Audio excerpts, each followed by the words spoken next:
Eh bien bonjour à toutes et à tous, j'espère que vous allez toutes et tous très bien. Aujourd'hui, on va faire une vidéo un petit peu particulière où je vais créer une programmation directement devant toi. Donc tu vas pouvoir appliquer cette méthode que je vais te montrer pour te créer ta propre programmation 100% personnalisée avec tes points forts, tes points faibles. Réellement, c'est une méthode que j'ai vue nulle part. Je l'ai pas inventée réellement. Je l'ai pris de plein de principes qui existent et je l'ai appliqué là dans une méthode très simple avec ce document que tu vois juste ici. Donc c'est en fait un classement, un générateur de programme en réalité, hein.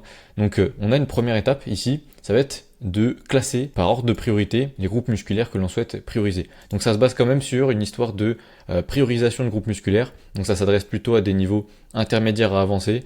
En réalité, un débutant n'a pas besoin de faire ça.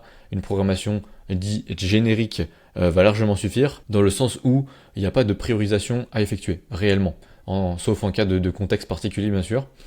Bref, ici, on va partir sur une programmation où on va mettre les bras en priorité, donc en top 1, top 2, triceps, biceps. On aura le deltoïde latéral où je déconseille généralement de le mettre sous le top 5. Réellement, tout le monde manque de deltoïde latéral. Du grand dorsal, du quadriceps, du pec en prio. Après, là, on est sur des points à partir du top 6, 7, 8, 9. Là, on est sur des points moyens, on va dire. On va dire ça comme ça. Et puis là, on est vraiment sur des points où on va pas du tout mettre l'accent. On va se mettre à maintenance du volume indirect ou pas du tout de volume. Pour définir ce qu'est du volume direct et indirect. Alors, le volume direct, ça va être une série de travail qui va directement travailler le muscle. Quand on parle d'un développé couché à la barre, focus pectoraux, ce qui va se passer, c'est qu'on va faire une série de développé couché. Ça va compter une série pour les pecs et 0,5 et 0,5 pour triceps et deltoïde antérieur, puisqu'ils interviennent, mais pas de façon, on va dire, directe. En fait, quand un muscle intervient, mais que ça va pas être lui le facteur limitant, on considère ça comme volume indirect. D'où le fait qu'ici, on va mettre du volume, mais ça va être le volume direct. On va pas prendre en compte le volume indirect des pectoraux sur les triceps par exemple. Donc là on est parti. En général, ce que je préconise c'est de partir sur des bases type 12, 12. De toute façon ça on va pouvoir le réajuster par la suite. Du 12, 12, 12 pourquoi pas encore. Après on passe sur plus du 10, encore du 10. Quoique on pourra encore voir ça par la suite. Ici on a le total. Ce total là, ça va dépendre du nombre de temps que vous avez pour vous entraîner. En général si vous avez 4 fois 1h30, ne pas dépasser les 100, ça me semble quelque chose d'important. Après, on peut implémenter évidemment des techniques comme des supersets, etc. Mais là, ça devient un petit peu plus technique à programmer, d'où l'importance de partir sur une base relativement basse et ajuster par la suite, bien sûr. Après, une programmation n'est pas définitive. Là, je suis peut-être parti sur un peu beaucoup. Après, là, je mets des nombres pairs pour l'instant. On peut très bien partir sur du impair, hein. Si on fait du 3 x 3, ça fait 9. Typiquement, le pectoral, on va peut-être pouvoir mettre 9 par exemple. Et ici, passer à 5. Donc là, on est sur du 90. On va voir si on va pouvoir faire plus ou pas. Mais là, on va partir sur une programmation, je pense, en 4 jours. 4 jours, on va faire vraiment un truc très classique avec mercredi et le week-end en jour de repos. Donc on va faire ça comme ça. Là, ce qu'on va devoir faire. Donc là, on a au-dessus de chaque groupe musculaire ici, qui se met automatiquement en fonction de la priorisation. Là, si j'étais amené à changer, que je mettais triceps top 2, biceps top 1, en réalité, trier la colonne, tac, tac, ça a changé. Bref. L'idée c'est juste que c'est automatique. Ce fichier là, je te le donne littéralement. Tu vas pouvoir t'en servir seulement de cette page là, pardon. Je vais pas te donner tout mon document bien sûr, mais cette page là en tout cas, je te l'envoie. Si tu le souhaites, t'as juste à m'envoyer un message privé sur Instagram. On est parti. Donc les biceps, on a 12 séries, triceps 12, deltoïde latéral 12. Là l'avantage c'est qu'on a 3 groupes musculaires qui n'interfèrent pas entre eux. Le problème c'est quand on a dans le top 3-4, on va dire, des groupes musculaires qui interfèrent de ouf entre eux. Typiquement, quand on a, bon là c'est un peu le cas, grand dorsal biceps. Grand dorsal biceps, quand les biceps sont en priorité, c'est pas intelligent de faire une séance pull classique avec des biceps en dernier et les grands dorsales en premier. Là le but c'est d'avoir en tout premier dans la séance du lundi, de commencer par des biceps, ça serait intéressant, pourquoi pas se mettre 6 séries. 6 séries, pourquoi pas 6 aussi triceps, ça ferait une séance bras, tu vois, ça peut être intéressant. Et pourquoi pas se faire après un push-pull inversé, donc on pourrait faire ça. En fait là tu vois que j'ai toujours pas choisi de format d'entraînement. Ça viendra après, tout simplement. Là, je ne sais pas réellement comment va s'appeler mon programme. On verra tout à l'heure. Là, j'ai 6 sur le deltoïde latéral. Donc là, j'ai déjà 12, 6, 6. On va peut-être essayer d'équilibrer un petit peu pour l'instant. Ça va être la problématique en général, c'est de réussir à équilibrer un peu le nombre de séries. Pectoraux, pareil, on va pouvoir se tenter ça. Sachant que c'est plus trop une priorité, donc c'est pas grave si on l'a après des triceps. On sera fatigué dessus. Mais est-ce que c'est très grave? Je ne pense pas. On pourrait peut-être s'en mettre 6. Et là, on est déjà à 18, donc on va peut-être verrouiller la séance du lundi. Le grand dorsal, idéalement, faudrait pas le mettre après, le même jour que les biceps. De toute façon, là, je peux plus. On pourrait le mettre après. Après, on aurait potentiellement une mauvaise récupération sur les biceps. Donc là, on va se mettre 3 séries. Et ce qu'on va faire, c'est que là, sur ces 3 séries, on va se mettre un mouvement en mono-articulaire. Pourquoi pas se mettre un pull-over pour le grand dorsal, qui ne fait pas intervenir ni les biceps, bon, on va dire un peu les triceps, mais vraiment en vrai, ça dépend de l'exécution, on va dire. Donc ça peut être intéressant de mettre 3 séries là. Après, il nous en reste quand même 7 à placer. Je vais quand même les mettre ici. Et pourquoi pas changer ça, je le mets là. Donc là, la séance du vendredi est peut-être aussi verrouillée en vrai. Et en fait, le choix des exercices vient également après. Et c'est un peu une conséquence de la répartition du volume. En fait, ma méthode, elle s'applique vraiment sur priorisation, puis gestion du volume et de la répartition. Et puis après, tu choisis tes exercices et après, tu as le nom de ton programme. C'est vraiment la dernière étape d'avoir le nom de tes séances. En vrai, on s'en fiche que...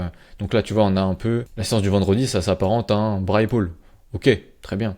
Là, ici, ça sera un pectoraux, triceps, biceps. Ok, ça marche, très bien.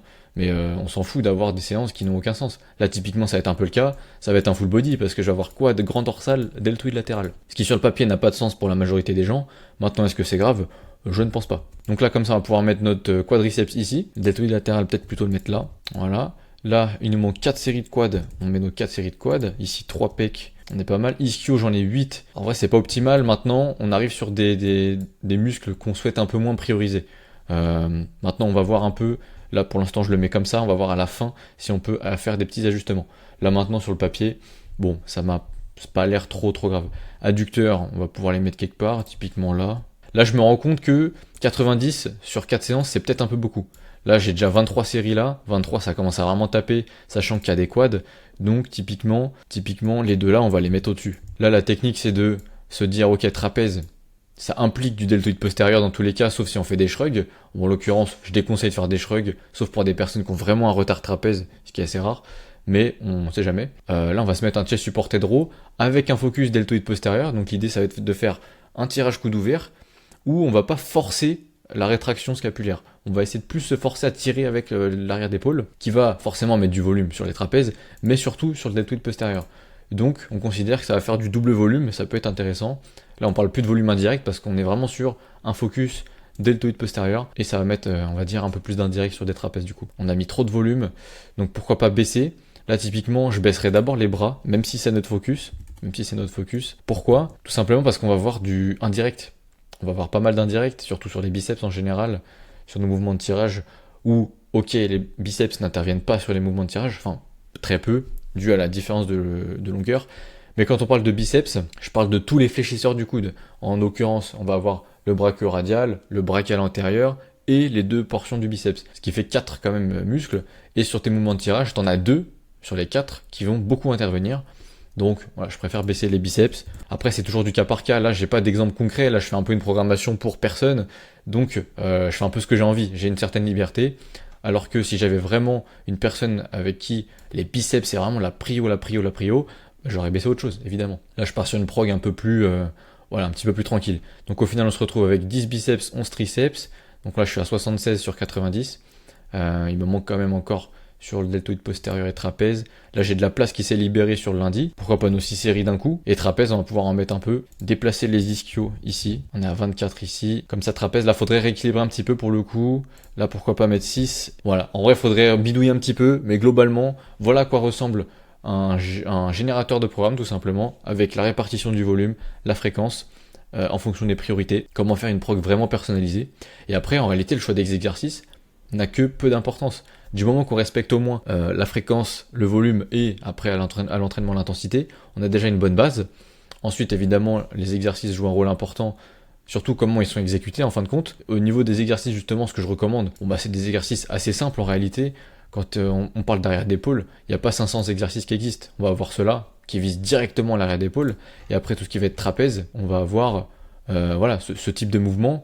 Et en réalité, il n'y en a pas beaucoup plus qui sont vraiment bons. Enfin, on va pas se mentir, il n'y a pas 500 exos qui existent pour les trapèzes. Les exercices qu'on voit un peu sur Instagram, un peu farfelus, sont parfois peut-être très bons, mais la mise en place est très compliquée, le matériel à avoir est compliqué, bref, et même la surcharge parfois, en vrai, ils veulent trop optimiser certaines fois, alors que les exercices simples comme ceux-là sont pas globalement ultra compliqués, mais si tu les maîtrises super bien, en fait c'est juste les meilleurs exos possibles, quoi.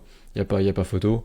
Pareil pour les triceps, il n'y a pas 1000 exercices qui existent en réalité. Tu vois que quand je fais des programmations, en réalité, j'ai pas beaucoup de choix. Si je fais un exercice triceps, et ben je vais là-dedans, lequel je prends, tout simplement. Ça va être en fonction de la personne, de l'ordre de la séance. Tu vois que dans ma séance bras, je commence par une extension triceps double câble. En gros, c'est poulie haute, tout simplement. Juste que j'ai un setup particulier. Mais globalement, c'est ça. Ensuite, j'ai un curl supported, c'est un curl avec le coude le long du corps, ok. Ensuite, je fais un haltéro au front, donc je vais commencer à lever un peu mon coude. Et à la fin, je fais un overhead. Tu vois qu'en fait, je suis de plus en plus étiré. Donc ça, c'est un truc à prendre en compte sur tes muscles biarticulaires. Là, je vais beaucoup dans le détail, c'est vrai. Mais globalement, ce qu'il faut que tu retiennes, c'est que du moment que tu as des exercices qui sont cohérents, simples, que tu maîtrises bien, ça va le faire. Si tu as une bonne répartition, tu as une bonne programmation, derrière, ça va suivre. Voilà ce que je voulais te dire aujourd'hui. J'espère que cette vidéo t'aura plu. N'oublie surtout pas, si tu es intéressé par ce document, ce générateur de programme personnalisé, je peux te l'envoyer directement. Tu as juste à me contacter sur Instagram pour que je te l'envoie plus facilement. Si tu as d'autres questions, n'hésite surtout pas et je te souhaite une bonne soirée ou bonne journée et on parle très vite. Allez, ciao ciao.